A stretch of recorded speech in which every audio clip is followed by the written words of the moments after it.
এবার আসুন অ্যাডোব ইলাস্ট্রেটরের আরও একটি পাওয়ারফুল এরিয়া যায়, সেটি হচ্ছে আমাদের বিশেষ করে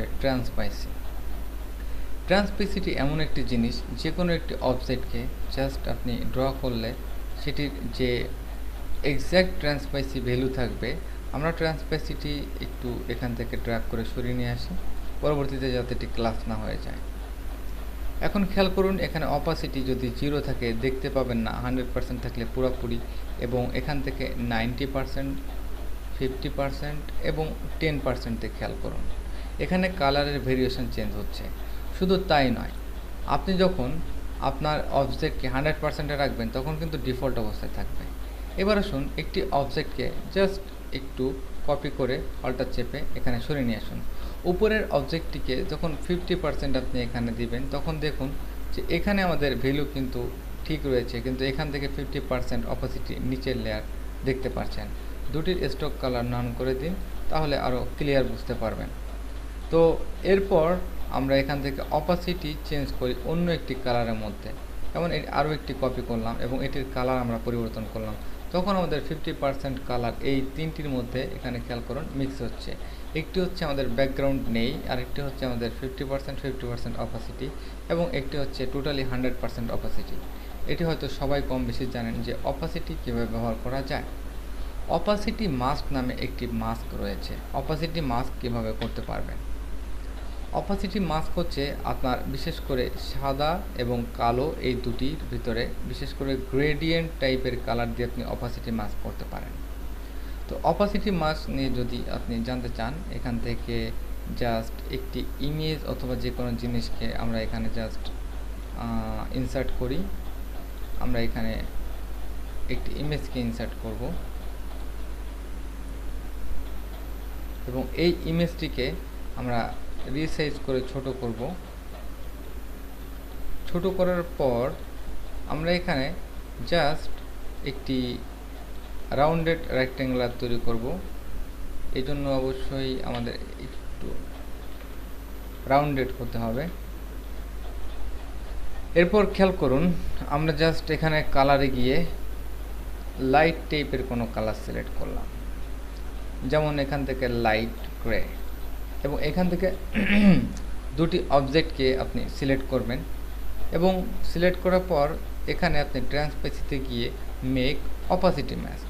এখানে খেয়াল করুন, আপনি যখন গ্রে কালার দিয়েছেন তখন অপাসিটি ম্যাক্সে কালারটা কিছুটা পরিবর্তন হবে।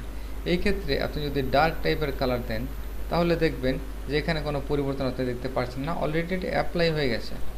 তো এবার আমরা একটু ডার্ক টাইপের কালার দেই এবং এখানে দুটিকে সিলেক্ট করে মেক অপাসিটি মাস্ক। আমরা কিন্তু এখানে কিছু দেখতে পাচ্ছি না, কারণ এটি ডার্ক টাইপের কালার। কিন্তু এখান থেকে অপাসিটি মাস্ক যখন করবেন, আপনি এখানে খেয়াল করুন আপনার অবজেক্ট সিলেক্ট হয়েছে। আপনি অবজেক্টের কালার এখান থেকে যদি রিয়েল টাইম পরিবর্তন করেন এবার, তাহলে আপনি দেখতে পাচ্ছেন যে অপাসিটি মাস্ক কিভাবে কাজ করে। আপনি যে কোনো একটি কালার সিলেক্ট করে ওকে প্রেস করবেন, ঠিক সেই কালারটি এখান থেকে অ্যাপ্লাই হবে আপনার মাস্কের উপর। এবার আসুন এই ধান্দাটি আপাতত ছাড়ি। অপাসিটি মাস্ক বা ক্লিপিং মাস্ক যাই হোক, দুটি আমাদের মাস্ক। এবার এটিকে একটি গ্রেডিয়েন্ট কালার দিয়ে আপনি ফিল করবেন, সিম্পল একটি গ্রেডিয়েন্ট। এবং গ্রেডিয়েন্ট কালার দিয়ে যখন ফিল করবেন তখন দেখবেন যে এটি যে সাইডে আপনার ডার্ক এরিয়া সেই সাইডে ভিজিবল, যে সাইডে হোয়াইট এরিয়া সেই সাইডে হোয়াইট। তো আপনি এই অপাসিটি মাস্কটি জাস্ট এখান থেকে ডিলিট করে দিন এবং নতুন করে একটি ড্র করুন। ড্র করার পর আপনি দেখতে পাচ্ছেন যে যখনই আপনার অপাসিটি মাস্ক সিলেক্ট থাকবে তখন একটি অপাসিটি মাস্ক এখানে তৈরি হবে। আপনি সিলেক্ট করে অন্য কোথাও তৈরি করুন, তারপরও আপনার অপাসিটি মাস্ক এখানে নর্মাল অবস্থায় যদি আপনার অবজেক্ট সিলেক্ট থাকে, এই অবস্থায় যদি আপনি এখানে ড্র করেন তাহলে দেখতে পাবেন যে এটি কোনো অপাসিটি মাস্ক তৈরি হয়নি। তো যখন আপনি দুটি সিলেক্ট করবেন, এখানে কিন্তু প্রশ্নবোধক চিহ্ন, আপনি এখানে যদি জাস্ট এখানে ক্লিপ করেন তাহলে একটি ক্লিপিং মাস্ক তৈরি হবে। সেকেন্ডটি, আপনি যদি এটি অপাসিটি মাস্ক তৈরি করেন এখান থেকে মেক মাস্ক, তখন কিন্তু আপনি দেখতে পাচ্ছেন যে হোয়াইট এরিয়া টোটালি ডিজেবল এবং এখানে আমার যেটি ডার্ক এরিয়া সেটি আমাদের ভিজিবল। এটি হচ্ছে আমাদের অপাসিটি মাস্ক।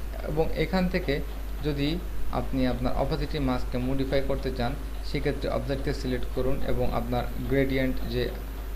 গ্রেডিয়েন্টটি রয়েছে জাস্ট কালারটি সিলেক্ট করে আপনি যদি এখান থেকে এভাবে ড্র্যাগ করে ব্ল্যাক এরিয়া বাড়িয়ে নিন গ্রেডিয়েন্ট কালারের, তাহলে দেখতে পাবেন যে কোন ধরনের পরিবর্তন আসে। এবং এখানে আপনি ডবল ক্লিক করে অন্য কোনো কালার এভাবে রিয়েল টাইম সিলেক্ট করে দেখতে পারেন যে অপাসিটি মাস্ক আমাদের কিভাবে কাজ করে। তো এটি কিন্তু অত্যন্ত মজার একটি অপশন, আপনি ব্যবহার করতে পারেন। রিলিজ দিলে অপাসিটি মাস্কটি রিলিজ হবে, আপনি এখান থেকে ডিলিট করে নিতে পারেন। এবার আসুন এটিকে জাস্ট অল্টার চেপে আমরা একটি কপি করি। কপি করার পর এখান থেকে নর্মাল থেকে মাল্টিপ্লাই এবং স্কিন এবং এখান থেকে ওভারলি এবং এখান থেকে জাস্ট হিউ আপনি পরিবর্তন করতে পারেন। ডিলিট করি, মোটামুটি আমার মনে হয় আপনারা বুঝেছেন। এবার আসুন আমরা এখান থেকে জাস্ট স্টার্ট টুলের মাধ্যমে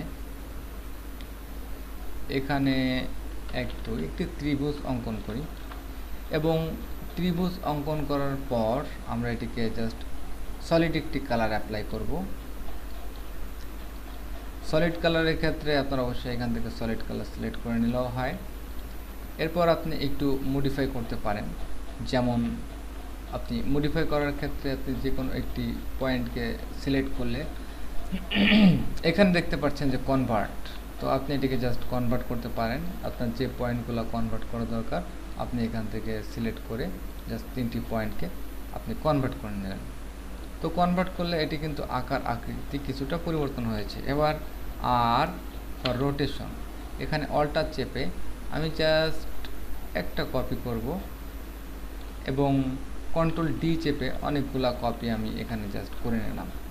এবং করে নেওয়ার পর আমি কিন্তু এখানে একটি ফ্লাওয়ারের মতো দেখতে পাচ্ছি, কিন্তু এটির কিন্তু তেমন কোনো পরিবর্তন বা তেমন কোনো কিছু বুঝতে পারছি না। তবে আমি এখন দেখাবো যে কিভাবে এটি অনেক চমৎকার একটি ইফেক্ট হয়।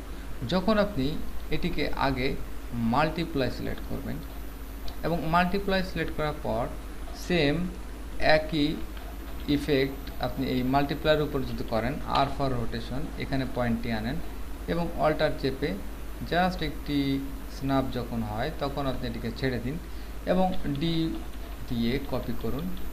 এবার কিন্তু আপনার ব্যতিক্রম ধরনের একটি ইফেক্ট পেয়েছেন এবং আপনি সবগুলো অবজেক্টকে সিলেক্ট করে এখান থেকে ওভারলি সিলেক্ট করুন। দেখুন এটি কিন্তু চমৎকার একটি ফুল তৈরি হয়েছে এবং এটি আপনার একটি আর্ট। ওভারঅল সব কালার যদি আপনি যে কোনো সময় পরিবর্তন করেন এবং এই কালারটি হতে পারে ইউনিক টাইপের কোনো একটি কিছু, এবং আপনি এভাবে মাল্টিপ্লাই থেকে ওভারলি থেকে স্কিন এবং স্কিন থেকে আপনি এখান থেকে জাস্ট সফট লাইট এবং সফট লাইট থেকে আপনি কখনো যদি চান হার্ড লাইটে যেতে পারেন।